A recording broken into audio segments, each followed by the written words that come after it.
Hi, this is Jessica Sullivan, and I'm here to show you how to embed Symbaloo into Project Share.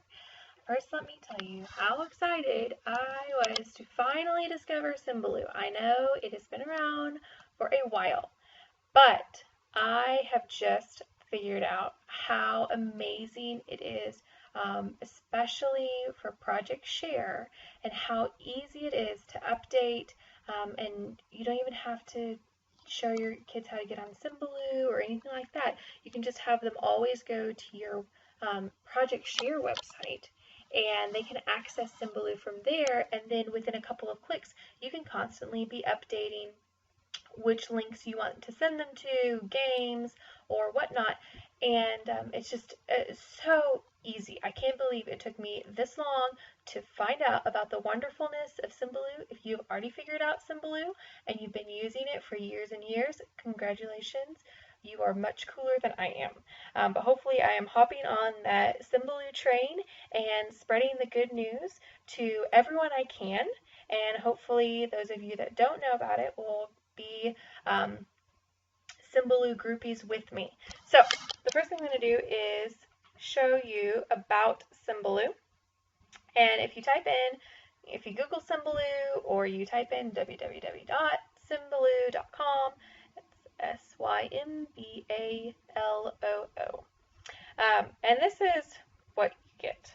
Obviously, I will show you that I take off all of this and just put on what I want my kids to see. So I've already created an account, but up here you would create your free account. I just used my school address and put all that stuff in. But I'm going to go ahead and log in. I've got, oh, no, that's the wrong one. And then my password, just going to go ahead and let them remember me. Log in.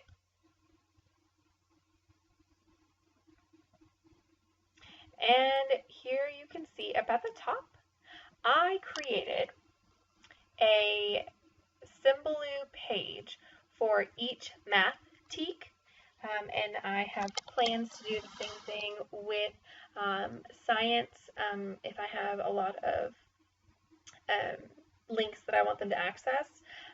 I haven't started working on that just yet, but I do know, and this one, graphs, doesn't have a whole lot just yet. But let me take you to one that does. I need to go. Here, oops, nope.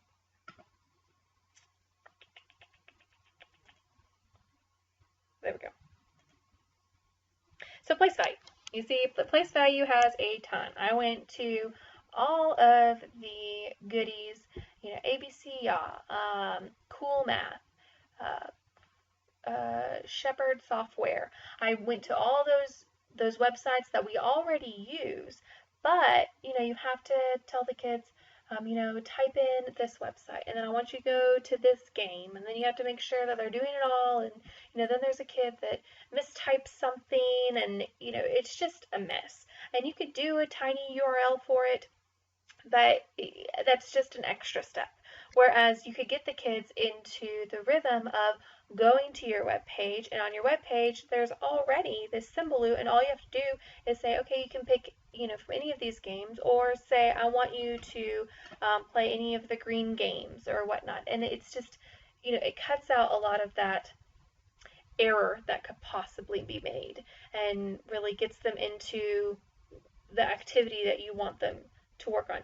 You can link anything. You could link videos. You could link, you know, I have all sorts of games. You could link Google Docs. I mean, the possibilities are endless. I just went ahead and just linked a whole bunch of the games that had to do with that teak. So all of these are place value games that I've already checked out, made sure that they were were at the level of my third graders. And you know, either I gave them a little icon or and typed in the name of it, or sometimes, like this is, these came with their own icon, and ABC always has this, I guess it's a beach ball on a beach or whatnot. So BBC, PBS, I mean, I've got it all. So this is a really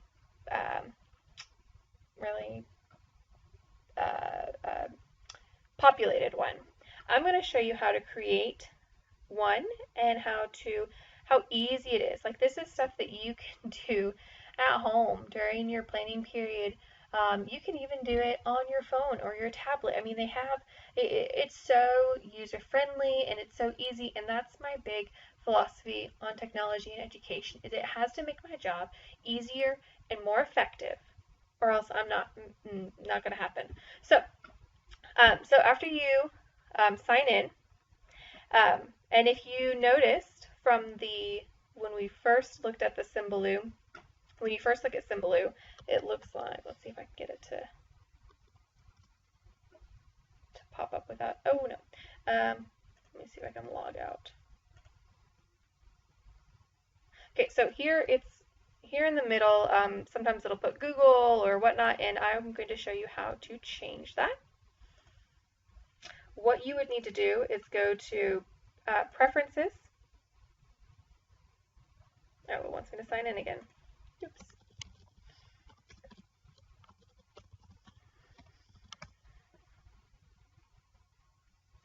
Okay, so you have to have an account. And so Preferences. And this middle part, or this first part, is the most important part. I don't want my kids I don't want them to be tempted to Google anything or Bing anything or Yahoo anything. So I have it on just a widget, and this is the widget, Symbaloo Tour. You can change it to any of these if you want them to check the weather. If you want that part of your interactive math or whatnot, or if you want it to be, I don't know that I would do, CNN or anything like that, but if you want it to be maybe the current date and current time, that's also a good one too. But I always change it to widget because I don't want the kids, I mean, obviously they can still be tempted to go off, but I'm trying to really put those blinders on and get them to where I want them to be as fast as possible and get them engaged in that activity that I already have planned. So I cut out as much distractions as I possibly can, and then I just put Save Settings. You can play around a lot with these other settings. If I sign in, the web mix that should be open is the last used. That's not going to matter because I'm going to show you how to link each specific page to a different tab in your project share. Symbaloo should open links in a new screen. I want it to do that. That way, if they decide they don't like that game, they can just exit out and they haven't exited off of my project share website. So I want to keep that. And I want to keep the buttons large so that the kids can see it, even though the font is still kind of small. So just save settings because I did change it to current date. And now I'm going to go back to my Symbaloo, click on the temp Symbaloo, and so that was the Symbaloo tour, but now it just has the date and what week of the year it is. So that's pretty safe. Like I said, put those blinders on. Don't give them any way to be distracted. Okay, so I'm going to show you how to create a new Symbaloo board. I kind of like to think of it as kind of a Pinterest, if you are into that, which I totally am. And so you can, I mean, there are a lot of teachers on Symbaloo. So let's say you want to take some of my Symbaloo mixes. Totally cool. Not going to hurt my feelings. But if you want to create your own, I mean, obviously mine are for third grade. If you're anything but third grade, this isn't going to work for you. I'm just going to put in a tutorial, teacher tutorial. And I'm just going to add it. Okay, so now I added it at the end, and all of my tiles are empty. I want to add a tile. Now, all the middle tiles are going to be the same, whether you decide that it's going to be if it's going to be your weather, if it's going to be your date and time. So if you want to have maybe a math one and maybe a science one, and you want a different widget on the middle, so maybe for math I want to put a calculator in the middle, and maybe for science I want to put weather. You'll have to create two different Symbaloo accounts, but it's no big deal. So I'm just going to keep it this way. So add a new tile. You can do this one of two ways. There's a fast way, but it doesn't have as many options, obviously. And then there's a little bit longer of a way. So I'm going to look up, let's say,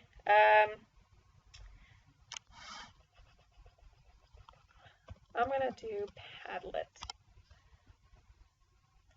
And Padlet took the place of Wall Wisher, if you were familiar with that.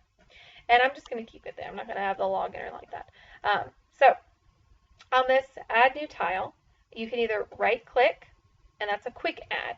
And so all you have to do is just copy, paste, check. And it thinks for a little bit, and Padlet has its own icon. And so it goes ahead and populates all that information for you, and those are the easiest ones. Those are the ones that I really, really like. But I hate to break it to you, most of the children's games websites are not that easy. They don't want to, they usually come up with whatever the website name is here, and usually some irrelevant icon. So sometimes I go in and change that. So here's the long way. The long way is that you left click and you can search for a tile. So maybe somebody has already linked it. Or you can create your own tile. And this is where you get to click, where you get to select the background. So if you want to be really OCD and say, okay, all of my lower level third graders, I'm going to have all of their tiles blue. So if you are in my blue group, in my small group guided math session, you will only play blue tile games if you really wanted to be OCD. I have to break it to you again. I am not that OCD, but more power to you if you are. Maybe one day I'll get to that point, but today is not that day. Now, add the address of your website. So let's say I'll just put in Shepherd Software, and this is on Edition. So I'm going to copy. Nope. I'm going to paste. I'm going to wait. It's a website. I don't really change any of that. Now down here, if you wait a second, it'll go ahead and it'll put words in there. But there's a limit on how many characters you can put in there, so I don't want all of this stuff. Let's just say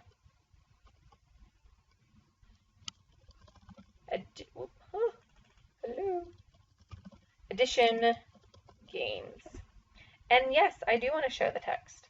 And now you can see Shepherd Software has the pinky little light bulb. So if you want to keep it that way, and as you saw on one of my other boards, on my place value board, I kept it because, you know, it was more important that I had the name of the game than a different icon because I'm not that OCD yet.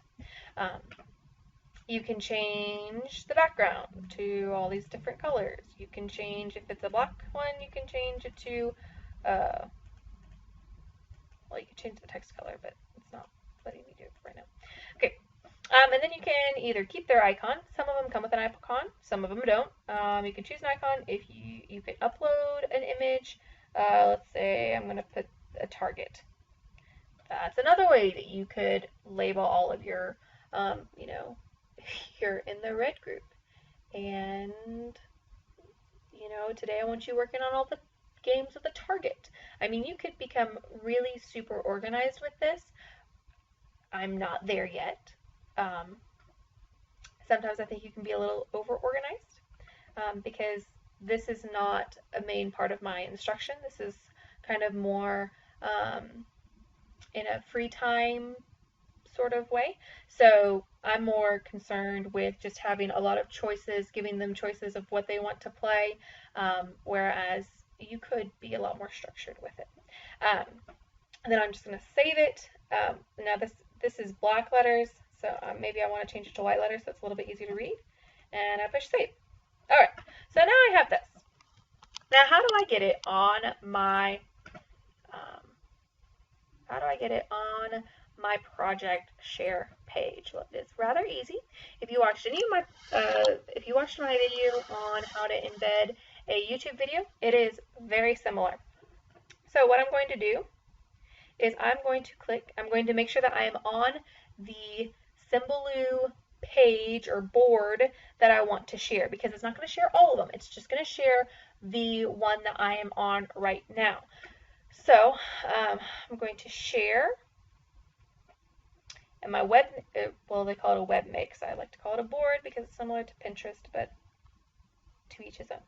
Okay, so teacher tutorial. You can do a web mix description if you want other people to be able to find it. They don't really like it, but it's okay. So I'm going to privately with friends. Oh, well, no. Okay. Now I want to click share my web mix, and I want an embed code, just like in YouTube. And I want to make sure my background color is black. And if you want the widget, which is that the time, and you can choose a different background color. I'm just going to keep it black. So I'm going to copy, and I'm going to come over here, and I am going to go to my Technology for Teachers page. So options,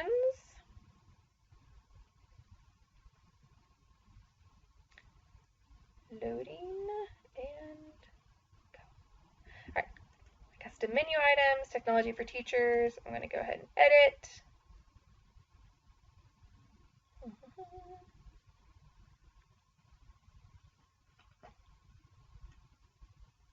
And remember, we've got to go to HTML to embed the code. So we've got to change from, right now we're in normal, and we need to move to HTML where there's all of our code. You can click enter if you want to, but it's going to squish it all together anyways. So paste, and I'm going to push update.